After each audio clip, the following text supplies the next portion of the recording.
वापसी। ये किसी अभियान की समाप्ति नहीं थी, बल्कि एक ऐसे मौन का आरंभ था जो युद्ध के मैदान की चीखों से भी ज्यादा भयावह था। पालकी जब वापस विदिशा की सड़कों से गुजर रही थी, तो अनिका को शहर का परिचित शोर भी किसी और लोक का संगीत लग रहा था।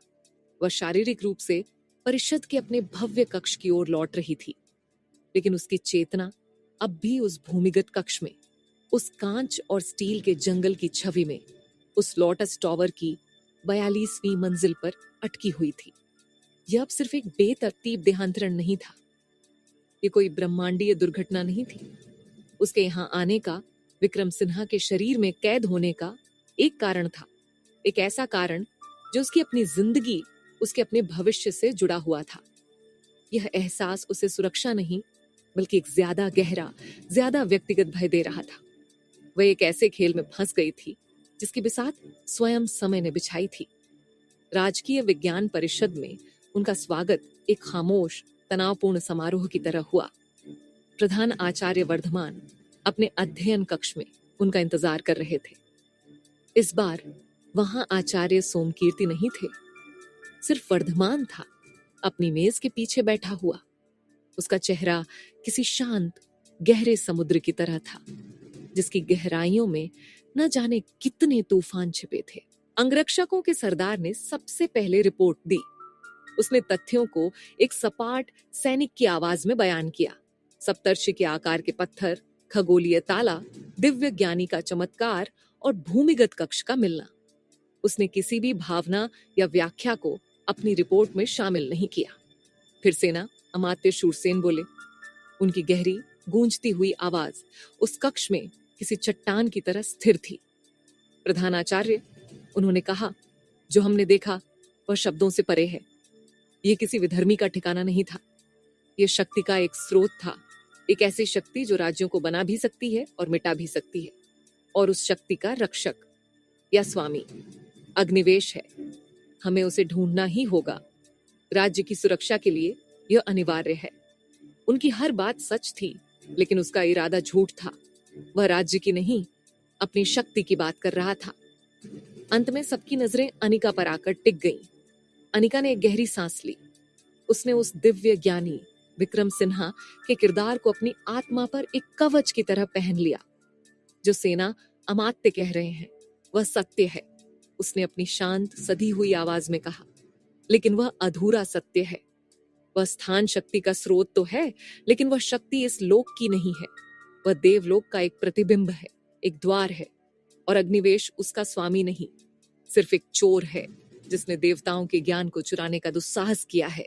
उसने उस रहस्यमयी क्षेत्रपाल मकबरे के पहरेदार की कहानी सुनाई और उस अविश्वसनीय दृश्य का वर्णन किया। उसे इंद्र के स्वर्ग की एक क्षणिक झलक बताया। उसकी कहानी इतनी सिद्ध थी, इतनी विस्मयकारी थी कि उसे नकारना लगभग असंभव था। उसने हर किसी को वह दिया जो वे सुनना चाहते थे। सरदार को एक तथ्यात्मक रिपोर्ट, शूरसेन को शक्ति का एक स्रोत और वर्धमान को एक ऐसा रहस्य जिसे सिर्फ वही सुलझा सकता था। जब बैठक समाप्त हुई तो वर्धमान ने शूरसेन और सरदार को जाने का इशारा किया, लेकिन अनिका को रुकने के लिए कहा। जब वे दोनों चले गए और कक्ष में सिर्फ वे दोनों रह गए, तो वर्धमान अपनी कुर्सी से उठा। वह अनिका के पास नहीं आया, बल्कि उस विशाल खिड़की के पास जाकर खड़ा हो गया जहां से पूरा शहर दिखाई देता था। देवलोक, स्वर्ग का प्रतिबिंब, एक दिव्य द्वारपाल। उसने धीरे से कहा, जैसे वह इन शब्दों का स्वाद ले रहा हो। ये एक बहुत ही खूबसूरत कहानी है विक्रम, इतनी खूबसूरत कि कोई मूर्ख ही इस पर विश्वास करेगा। अनिका का दिल एक पल के लिए धड़कना भूल गया। वर्धमान मुड़ा। उसके चेहरे पर अब कोई मुखौटा नहीं था। उसकी आंखों में एक ठंडी, निर्मम और लगभग प्रशंसा भरी चमक थी। तुम बहुत ही प्रतिभाशाली हो, इतना प्रतिभाशाली कि मुझे कभी कभी आश्चर्य होता है कि तुम सिर्फ एक दिव्य ज्ञानी हो या कुछ और। वह अपनी मेज पर वापस आया। मैं तुम्हारे देवलोक में विश्वास नहीं करता, मैं तुम्हारे स्वर्ग के प्रतिबिंब में भी विश्वास नहीं करता, लेकिन मैं शक्ति में विश्वास करता हूं विक्रम। और जो तुमने उस मकबरे में खोला है वह शक्ति है, एक ऐसी शक्ति जिसे मैं समझना चाहता हूं और नियंत्रित करना चाहता हूं। उसने अनिका को देखा। उसकी नजरें किसी सर्जन के चाकू की तरह थीं, जो हर झूठ को चीर कर सच तक पहुंचना चाहती हो। वह क्षेत्रपाल, वह तुम्हारा अग्निवेश ही था, है ना? अनिका चुप रही। वर्धमान मुस्कुराया। तुम्हारी खामोशी ही तुम्हारा जवाब है। तुमने बहुत ही चतुराई से अपने दुश्मन को एक रहस्यमयी अजेय ऋषि बना दिया, ताकि मैं उस तक न पहुंच सकूं। बहुत खूब। वह आगे झुका।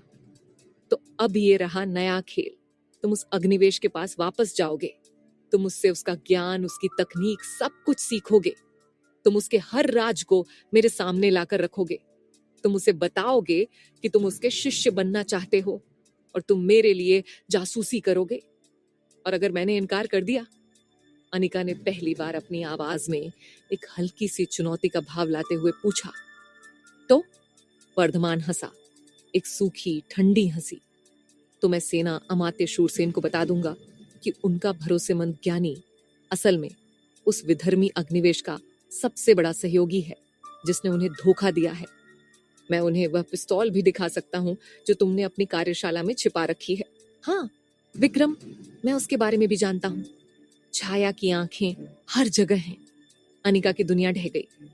वह सिर्फ एक मोहरा नहीं थी, वह एक ऐसा मोहरा थी जिसके हर कदम को उसका मालिक पहले से ही जानता था। तुम दो स्वामियों के दास हो विक्रम, वर्धमान ने अपनी अंतिम घातक चाल चलते हुए कहा। एक मैं और दूसरा शूरसेन।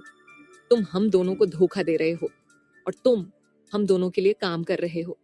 और तुम्हारी जिंदगी की डोर सिर्फ इस बात पर टिकी है कि तुम किससे ज्यादा उपयोगी जानकारी दे सकते हो, मुझे या उसे।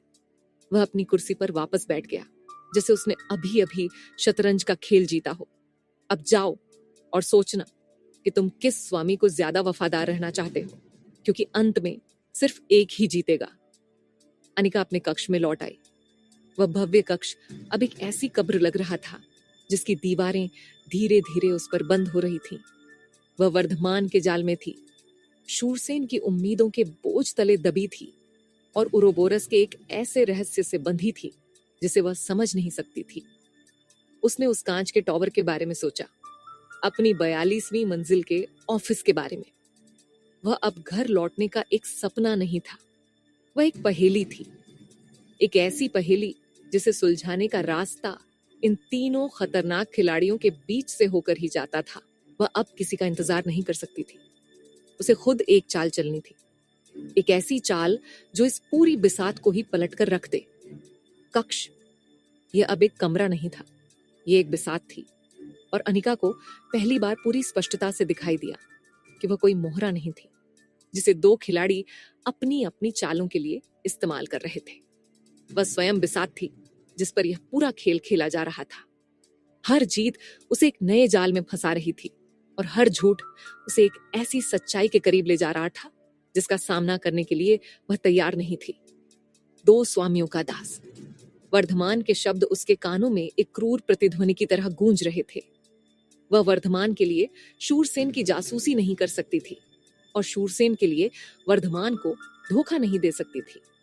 इस खेल में किसी एक को चुनना हार थी, दोनों को एक साथ साधना आत्महत्या थी।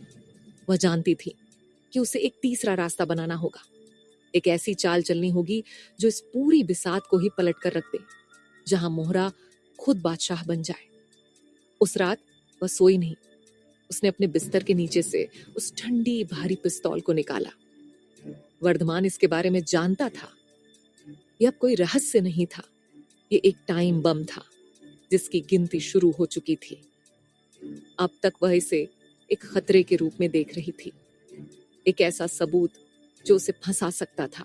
लेकिन अब उस सीआरएम हताशा के क्षण में उसे एक नया दृष्टिकोण मिला।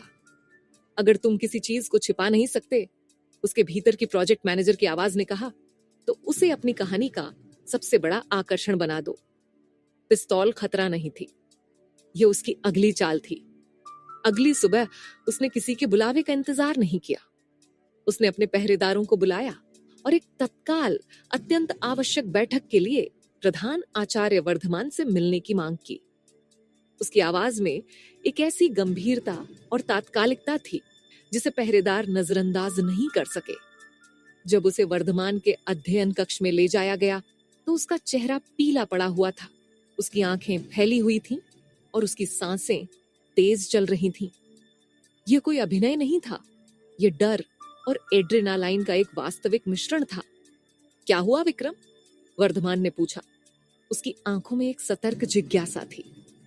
क्या तुम्हारे स्वामी शूरसेन ने कोई नया संदेश भेजा है? अनिका ने उसकी व्यंग्यात्मक टिप्पणी को नजरअंदाज कर दिया। वह आगे बढ़ी और अपनी कमर में बंधी थैली से उस पिस्तौल को निकालकर उसकी मेज पर रख दिया। एक भारी धातु की थपकी आवाज के साथ वह चीज उन दोनों के बीच आ गई। एक असंभव वस्तु, एक अजनबी युग का प्रेत।